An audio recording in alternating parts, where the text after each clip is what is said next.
유시춘 작가님 나와 계십니다. 어서 오십시오. 안녕하세요. 네.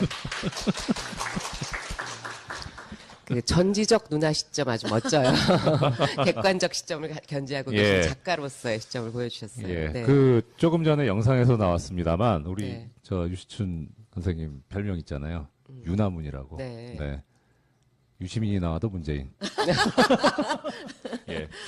어떻게 생각하세요? 아까 잠깐 영상에 맞습니다. 나왔어요. 네. 아, 이제 호쾌하게. 네. 예, 우리 네. 유시춘 선생님 작가님 모시고 이야기를 나누기 위해서 또 준비한 게 있습니다. 근데 아까처럼 이상한 거 나오면 또 진짜 화낼 거야. 네. 네. 유시춘과 사람들. 이 코너 이름은 문재인과 사람들인데요. 네. 이제 이 코너 안에서 유치 선생님을 샅샅이 뜯어보기 위해서 마련했습니다. 첫 번째 저희가 뜯어보겠습니다. 네. 의외로. 네. 두 번째 오늘 등장하셨습니다. 네. 김대중 전 대통령께서 자서전도 집필하시고 네, 여러 자서전 가지. 쓰는 걸 도와드렸습니다. 네, 예. 어떤 인연이 있으세요? 인연은 아주 오래됐고요. 네. 본격적인 인연은 87년 6월 민주항쟁 이후에 치루어진 13대 대통령 선거 때요. 제가 MBC에서 찬조연설 했습니다. 아, 그 당시 찬조연설에 시조셨군요. 예. 그래서 본격적인 인연이 이루어졌고요. 그다음 그 뒤로는 그 김대중 납치 사건이 여전히 진상이 밝혀지지 않은 상태로 있어서 그 한국과 일본에 있는 지식인들 한 50여 분이 김대중 납치 사건 진상 규명을 위한 시민의 모임을 하면서 경연제로 한 번은 서울에서 한 번은 도쿄에서 그 세미나도 하고 그랬는데 그때 제가 이제 한승환 변호사 한명숙 뒤에 다 총리가 되고 네, 뭐 감사원장이 네. 되셨습니다만 그분들하고 같이 그런 활동도 했었고요. 하여튼 뭐 밖에서 늘 그리워하고 도와드리는 그런 분이시죠. 예. 네. 제가 예. 혹시 그 당시에 그 찬조연설로서 내가 이 DJ가 왜 대통령이 됐으면 좋겠다라고 얘기하셨던 거 혹시 기억나세요? 네, 기억납니다. 네. 우선 평화주의자고요. 대화의 힘을 굉장히 신봉하시고요. 네. 그 제가 본 김대중 대통령은 누구보다도 여성적인 심성을 가지신 분이세요. 그러니까 군사 독재 정권이 한 반세기 동안 유포한 거짓말, 과격하고 사상이 불온하다는 거는 제가 볼 때는 단군 일의 최대 거짓말이에요. 평화주의적이고 심성이 여성적이시고요.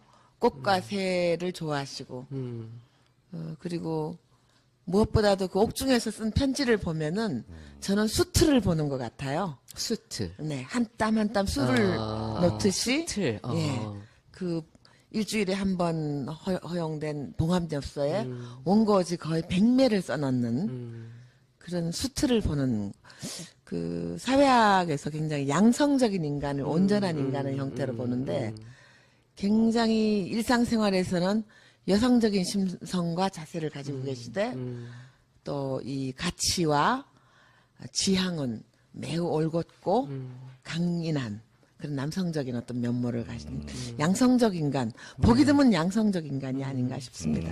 지금의 문재인 후보와도 그 통하는 부분이 꽤 예, 많죠. 상당히 그런 평화주의자, 점에서 대화를 중요시하고 양성적인 면이 있으시죠. 네. 약자적인 감성 같은 굉장히 두 것들. 분이 그런 예. 심성의 면에서는 닮은 점이 많다고 봅니다. 네. 예. 자, 두 그럼 번째 두 인물을 번째 한번 인물. 뽑아볼까요? 네. 네. 노무현 전 대통령. 어. 네. 그 앞서 김대중 대통령님이 인격적으로나 삶의 궤적으로 보나 존경하는 분이라면 노무현 대통령은 매력적인 남성이세요. 더 점수가 후하신 거죠? 여성의 저 입장에서는 같으면 그럴 것 같은데. 그리고 제가 처음 마주친 것은 6월 민주항쟁을 이끌었던 국보원의 저는 중앙에 있었고요. 중앙의 상임집행위원이었고 노무현 대통령은 부산국보원의 상임집행위원장이셨어요. 네. 6월 민주항쟁 끝나고 노동자 대투쟁이 7, 8월에 일어났을 때 감옥에 갇히셨잖아요. 그때 현재 최민희 의원하고 둘이 최민희 의원은 그때 언협 간사였고 네. 저는 민가협 총무였고요. 그래서 둘이 같이 면회 가서 마산교도소 그 쇠창살을 가운데 두고 처음 봤습니다. 더 애틋하셨겠군요. 네, 근데 애틋하지는 않았고요. 시커먼 머리가 더벅머리 같았고 꼭 그 모내기를 하다가 금방 논뚝으로 눈뜨겨서 뚜벅뚜벅 나온. 걸어 나오는 어떤 장면을 보는 것 같았고요. 누가 봐도 변호사 얼굴은 아니었어요. 상남자 얼굴. 네. 그래서 근데 이제 처음 마주쳤을 때 그 건너오던 막강 포스 그런 거 잊을 수가 없습니다. 굉장히 어떻게 여성으로서 볼 때는 매력적인 남성으로 느껴졌어요. 그러니까 역시 글을 쓰시고 작가셔서 그 어떤 한순간 한순간의 기억들이 이게 샷처럼 남아있어요. 네, 아주 그걸 표현을 깊게 해주시네요. 각인이 되어 있습니다. 예. 예, 잠시 안내 말씀드리겠습니다. 네. 약간 또 지금 유튜브가 이상한 듯 싶은데요. 가급적 페이스북 쪽으로 옮기셔서 좀 봐주셨으면 하고, 컴퓨터에서는 지금 유튜브가 잘 돌아가고 있습니다. 유튜브로 시청하실 분들께서는 컴퓨터를 통해서 봐주시고요. 그리고 페이스북 폰을 특히 안드로이드 폰 쓰시는 분들께서는 페이스북 쪽으로 봐주시면 좋을 것 같습니다. 네, 저희가 보시는 상태를 자꾸만 좀 불편하게 드려서 죄송한 마음 그지 없습니다. 네. 자, 그 사이에 계속해서- 세 번째. 네, 세 번째 인물. 네. 심상정. 심상정 의원이요. 나왔는데요. 이 심상정 이분은 제가 음, 참 기억하면 고통스럽습니다. 음. 우선 저분은 그 수배자, 도발이, 도망자, 아니, 이런- 잠수함, 이 레전드죠. 거의 10여 년을 수배당한 상태에서 잡히지 않고 예. 돌아다니면서 암약을 했고요. 네. 예. 그다음에 이제 개인적으로는 제 동생 유시민하고 7, 8학번 서울대 동기인데 제 막내 동생이 서울대 80학번인데 사범대학. 네, 같이 국어교육과 예. 같이 이제 서울노동운동연합 활동을 했고요. 네. 서울노동운동연합은 여러분이 아시는 것처럼 그 노동자의 정치적 노동조합, 정치적 의사표현 이런 거를 기둥으로 세웠죠. 그 이제 지금은 많이 제정신이 아닙니다만 김문수 씨가 네, 같이 일을 했었고요. 또 이제 방송 들으시는 여러분이 잘 알고 있는 노동시인 박노해 시인 등이 같이 했었고요. 네. 그런데 이제 저 심상정이 잡으려고 우리 집이 혹시 오나해서 나중에 이제 알게 된 사실인데 24시간 경찰이 저를 따라붙은 게 물론 저를 감시하는 것도 있지만 심상정이 혹시 거기 나타나나 하고 시주 제 동생하고 같이 활동을 했으니까 예. 나중에 안 사실인데 24시간 한 5년을 지켰더라고요. 뭐 이상한 기척 못 느끼셨어요? 조금은 알았어요 나중에. 네. 근데 이제 이분하고 나중에 친해져가지고 우리 집에 올라와서 술도 먹고 커피도 마시고 뭐 친해졌어요 인간적으로 아주. 근데 이제 일찍 돌아가셨는데 과로 때문에 그런 게 아닌가 하고요. 뭐 이분 얘기가 나왔으니 얘기인데 그 우리나라처럼 치안이 완전한 나라가 별로 없거든요. 밤늦은 거리에 여자가 혼자 다녀도 괜찮고 예. 뭐 치안이 거의 99점에 가까운 나라인데 경찰들 월급 좀 올려줘야 되겠더라고요. 너무 경무에 시달리더라고요. 지금 누가 누굴 걱정하세요? 그러니까 술과 밥을 함께 하시면서 서로 감정이입을 아주 심하게 네, 하셨군요. 감정이입이 심하게 됐습니다. 저기 사실 그 우리 유시춘 저 선생님께서 심상정 의원 후보님하고도 여러 가지 이제 사연들이 있고 추억들이 있으시긴 한데 요즘 심상정 후보님 여론이 너무 안 좋기 때문에 저희 지금 댓글창에 폭발하고 있습니다. 빨리 넘어가. 뭐 더 이상 얘기를 하지 말까요? 이게 그러면? 심 의원한테 예. 동생 갖고 그래서 한마디 들려주자면 네. 뭐 그 의지, 투지, 살아온 과정 뭐 다 박수를 보냅니다. 네. 그렇죠. 그런데 이제 좀 나무보다는 네. 숲을 좀 넓게 봐주십사 하는 그런 아. 소망이 있습니다. 네. 네. 뭐 정말 옳으신 말씀이에요. 그렇습니다. 네. 예. 네. 그러면 자. 마지막 인물 뭐. 누구일까요? 뻔하지 않을까요? 네. 예. 유시민이요? 네. 저희 댓글에서 이렇게 나옵니다. 안 닮았어요. 사촌 아니세요? 비슷한 데가 있으시죠, 왜? 웃을 눈매 때만 같은 똑같다는 데는. 네. 말투는 똑같다 그러시는데요. 그러니까 예. 그 오빠가 세 분 계시고 유시춘 선생님이시고 아니요, 언니가 또 있으시고 아니요. 제가 맨 맞이고요. 맞이고 유시민이 동생이죠. 동생이- 많이 아래 동생입니다. 동생이 그리고 그다음에 유시주 선생님이 네, 계시고 그럼 예. 몇 남매신 거죠? 6남매인데요. 6남매 중에서. 예. 제가 1번이고 유시민이 5번입니다. 아, 그렇구나. 역시 예. 1번이 소중해요. 예. 이번 대선 기호를 봐도 1번이 제일 낫지 않아요? 그렇죠. 뭐, 예. 말해 뭐 합니까? 네. 그 유시민 씨가 그럼 5번째로 태어났을 때 누나 나이가 몇 살이셨던 거예요? 유시춘 선생님 나이가? 제가 뭐 9살 차이, 8, 9살. 네. 그러면 아이가 태어났을 때 고 이렇게 갓난아기 모습 많이 기억이 업어줬어요. 나시죠? 예, 많이 업어 업어줬어요. 키우신 네. 거군요. 예. 어떤 동생이었어요? 어렸을 때 유시민 씨? 아주 순했어요. 그리고 잘 맞고 들어와서 잘 울고. 아마 그런 그 강당이 그러면서 맷집이 생기신 뭐 건가? 이런 삶을 살게 될 줄은 예전에 미처 몰랐습니다. 예. 사실 여기도 좀 재밌는 포인트긴 한데 저희가 그래도 다시 더 컨셉으로 돌아가서 네. 기승전문. 네. 네. 또 유시춘 선생님하고 우리 문재인 후보님하고의 또 인연이 또 남다르시다고. 네. 예. 뭐. 어떤 또 네, 인연이 노무현 있으신지. 대통령과 네. 인연과 같습니다. 아. 문재인 후보께서도 87년 6월 항쟁 때 부산 국본에 저하고 똑같은 상임 네. 집행위원이셨고요. 그러니까 이런 말씀드리기 좀 외람되긴 한데 우리 유시춘 선생님께서 중앙국본 그다음에 노무현 대통령님하고 문재인 후보님은 부산 국본. 국본. 그러니까 네. 선생님께서 높으신 거 아니에요? 중앙. 높은 거지. 요즘은 지방 분권이 봐줍니다. 그런 얘기하면 안 됩니다. 제가 요새 계속 깨지고 있습니다. 방송하면서. 제가 하고 싶은 말을 대신해 주셔서 감사드려요. 네. 네.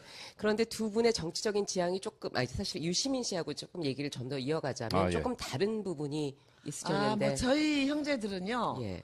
그 중요한 순간마다 정치적인 입장과 지향이 거의 뭐 비슷합니다. 거의 같습니다. 그런데 이제 끄트머리에 가서 유시민이 그 민주당의 어떤 구정치적인 문화에 잘 적응을 못해서 뛰어나온 거 이외에는 뭐 거의 같습니다. 싸우는 집안- 일이 없습니다. 예. 네. 그 형제들이 이렇게 모이면 보통 어떤 집안은 요새 그 맨 위와 아래가 정치적인 지향이 달라서 뭐 밥숟가락 놓고 막 싸움도 한다 그래요. 있겠죠. 네. 어떠세요? 그쪽에서는? 우리는 뭐 정치적인 입장은 김대중 대통령이 출마하셨던 87년 이후부터 별로 다른 적이 없었습니다. 예. 지금 댓글로 여러 가지 건의사항이 들어오는데 유시민 장관님 낚시 금지시켜야 된다. 그다음에 입각할 때까지 출국 금지시켜야 된다. 그리고 책 팔아주면 입각 안 하니까 책을 팔아주지 맙시다. 이런 글들이 나오는데 어떻게 생각하십니까? 뭐 인간이 다 자유로운 존재고요. 네. 자신이 행복할 권리가 있죠. 네. 그래서 뭐 우리 문재인 후보께서도 그렇잖아요. 지난 12년도에 억지로 끌려 나오신 거잖아요. 본의 네. 아니게. 정말 너무 그때는 안쓰러웠습니다. 네, 제가. 예. 네. 근데 뭐 자기 의지대로 할 수 있는 것도 아니고요. 언젠가 뭐 또 때가 되면 할 수도 있겠죠. 아주 희망적이고 예, 그 그러니까 암시가 있는. 예, 네. 많은 분들이 원하면 그것이 또 자신의 의지로 전이되기도 하잖아요. 많은 이번에 그런 혼자 모습을 보게 꾸는 되죠. 꿈은 몽상이지만 예. 많은 사람들이 함께 꾸면 현실이 된다 그러잖아요. 네, 네. 그 사실 이제 그 자식을 키우는 입장에서 아이들이 어떤 똑바른 정치적인 지향 그런 네. 것들을 갖게 키우고 싶은 게 또 부모의 마음이기도 하잖아요. 네. 그 유시춘 선생님 댁에서는 어떤 교육이 있었기에 그렇게 자식들이 한꺼번에 좋은 정치적인 지향과 힘과 그런 그것도 걸 갖게 TK에서 됐을지. 보수의 심장 예, TK에서요. 예, 궁금하거든요. 저는 지금 이 방송 듣고 계시는 젊은 분들한테 들려드리고 싶은 얘기가 이겁니다. 학원 보내고 강요하고 이런 거 다 필요 없습니다. 부모가 거울입니다. 책 읽는 부모 아래서는 책 읽는 자식이 나오고요. 예. 그 부모가 하는 것을 절반 이상 따라하는 것이 자식입니다. 그래서 자식은 부모의 거울이란 말도 있잖아요. 그래서 저희가 이렇게 책을 좋아하게 되고 뭐 이렇게 글을 쓰게 된 거는 전적으로 저희 성장기에 저희 아버지가 저희들에게 보여주셨던 면모입니다. 그러니까 아버지가 책을 읽는 모습. 네, 광적인 독서광이셨고요. 그리고 저희들한테 늘 책을 읽으라고 권하셨고 심지어는 아주 대책 없는 이상주의자셨어요. 가난한 역사 선생님이 아이 6을 공부시키면서 고기 한 칼, 비단옷 한 벌 못 입으셨는데 제가 대학 갈 때도 그랬고 유시민이 대학 갈 때도 그랬고요. 영어를 잘해서 한국의 위대한 사상을 세계에 알리라고 그랬습니다. 대책 없는 이상주의자시죠. 야, 그 조금 전에 이제 부모님이 그 자식의 거울이다. 네. 또 책을 많이 읽는 모습. 네. 그래서 또 그리고 또 우리 유 선생님께서 이제 작가시고 하시니까 네. 저는 어떻든 우리 문재인 후보님 관심 있어서 우리 네. 문 후보님의 독서나 출판 관련 네. 공약이나 정책에 대해서 상당히 네, 그 관심을 제가 가진 것 봤는데요. 같은데. 예. 네. 대부분 동의하는 부분이고요. 전반적으로 문화 정책은요. 네. 김대중 대통령 따라하게 하면 됩니다. 지원하되 간섭하지 않는다. 그렇죠. 예. 네. 그리고 지금 한류 열풍이 일어나는 것도 그 시원은 김대중 대통령 때 북에 대한 모든 소재에 대한 금압을 풀어버렸습니다. 이게 바깥에서 지금 그 한류 열풍을 일으키고 있는 영화들을 보면요. 금지된 소재에 대한 접근이 열리면서 다 일어난 일들입니다. 뭐 공동경비규약, JSA, 실미도 이런 것들 다 분단과 뭐 이런 것들을 소재로 한 것 아닙니까? 그리고 저는 우리 한류가 결코 단회적이지 않을 거라고 확신하는 것이요. 생각해 보세요. 지난 100년 동안에 8, 9개의 주제가 우리 현대사에 응축되어 있습니다. 왕정, 식민지, 분단, 전쟁, 가난, 독재, 민주화, 산업화. 이 모든 주제들이 1세기 안에 응축되어 있는 국가가 우리입니다. 예. 그러니까 거기에 무한한 소재가 있고요. 지원하되 간섭하지 않으면 꽃이 피게 되어 있고요. 제가 작가이기 때문에 출판 관련해서는 전국에 영세한 그 출판사가 뭐 한 1000여 개가 있는데요. 그분들에게 좋은 책이 나오면요. 전국에 도서관이 한 2,800개가 있습니다. 그 예. 도서관에 하나씩 한 권씩만 그 양서들을 한 권씩만 넣어주면은 문화의 꽃이라는 출판사는 생존할 수 있습니다. 그리고 우리가 잘 사는 것도 중요하지만 정신이 풍요로운 국가가 돼야 됩니다. 그래서 저 출판 정책 뭐 적절하다고 보고요. 제가 만약에 대통령 되신다면은 그 출판 정책, 문화 정책에 대해서는 강력하게 지금 요청하고 싶습니다. 네. 문 후보님이 대통령이 되시면 정말 책을 좋아하는 사랑하는 네. 또 하나의 대통령이 나오시는 셈이 될 텐데 그 앞서서 이렇게 홍보 영상에서 저희 문 후보님을 어린 왕자에 비유하신 네. 게 어떤 이유셨어요? 품성이 맑고요. 예. 그다음에 제가 지금까지 보아온 문재인은 사익 추구에는 바보입니다. 네. 예, 그리고 그런 점에서 국민을 위한 정치에 적합하고요. 누구보다도 헌법의 정신과 가치를 국민의 일상에서 잘 구현하실 거라는 믿음이 있습니다. 예. 야, 헌법적 정신과 가치. 예.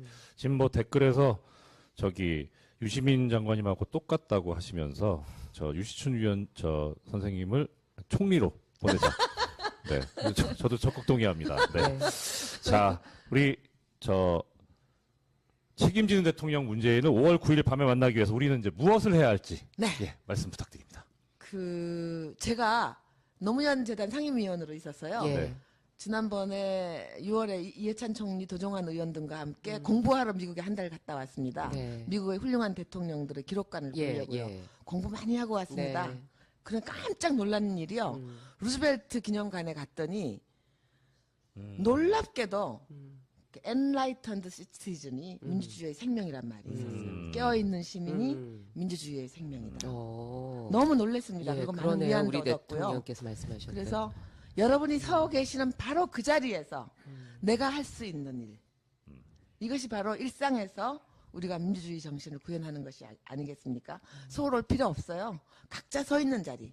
시장에서, 도서관에서, 학교에서, 가정에서, 노인정에서, 거리에서 마주치는 사람과 인사하고 문재인 대통령의 가치를 설명해 준다면 낮은 목소리로 친절하게 이렇게 해준다면 주변에서부터 어떤 민주주의 혁명이 싹트지 않을까. 네. 바로 서 있는 그 자리에서 네, 그렇게 부탁 말씀드리고 싶어요. 예.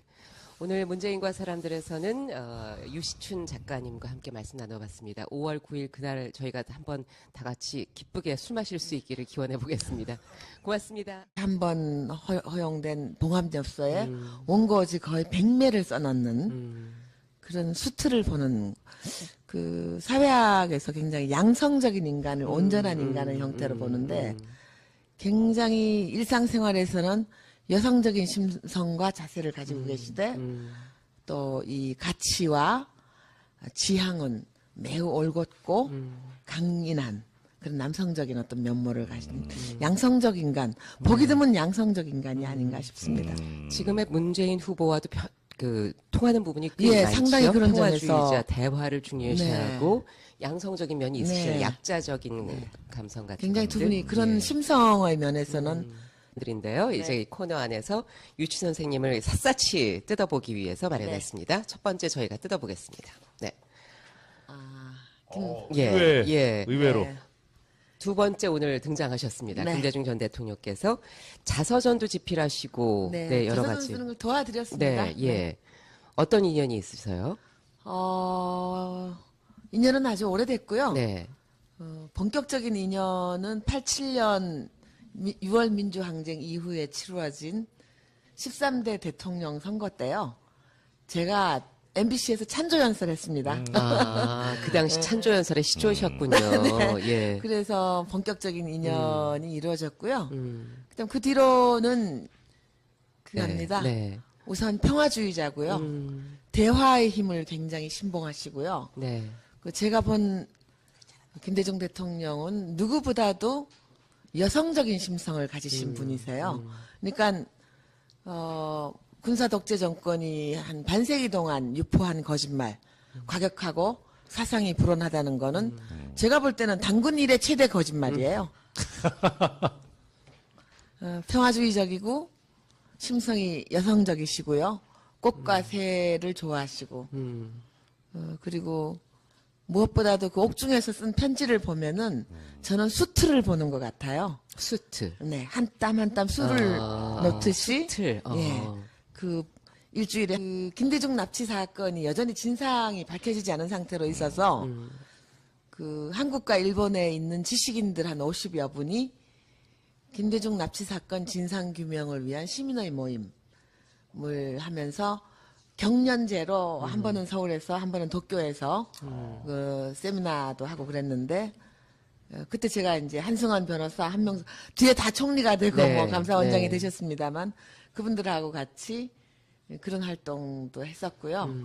하여튼 뭐 밖에서 늘 그리워하고 도와드리는 그런 분이시죠. 예. 제가. 예. 혹시 그 당시에 그 찬조연설로서 내가 이 DJ가 왜 대통령이 됐으면 좋겠다라고 얘기하셨던 거 혹시 기억나세요? 네, 기억- 유시춘 작가님 나와 계십니다. 어서 오십시오. 안녕하세요. 네. 그 전지적 누나 시점 아주 멋져요. 객관적 시점을 견지하고 예. 계신 작가로서의 시점을 보여주셨어요. 예. 네. 그 조금 전에 영상에서 나왔습니다만 우리 네. 저 유시춘 선생님 별명 있잖아요. 유나문이라고. 네. 유시민이 나와도 문재인. 예. 어떻게 생각하세요? 아까 잠깐 영상에 맞습니다. 나왔어요. 네. 아, 이제 호쾌하게. 네. 예, 우리 네. 유시춘 선생님 작가님 모시고 이야기를 나누기 위해서 또 준비한 게 있습니다. 근데 아까처럼 이상한 거 나오면 또 진짜 화낼 거야. 네. 네. 유시친과 사람들. 이 코너 이름은 문재인과 사람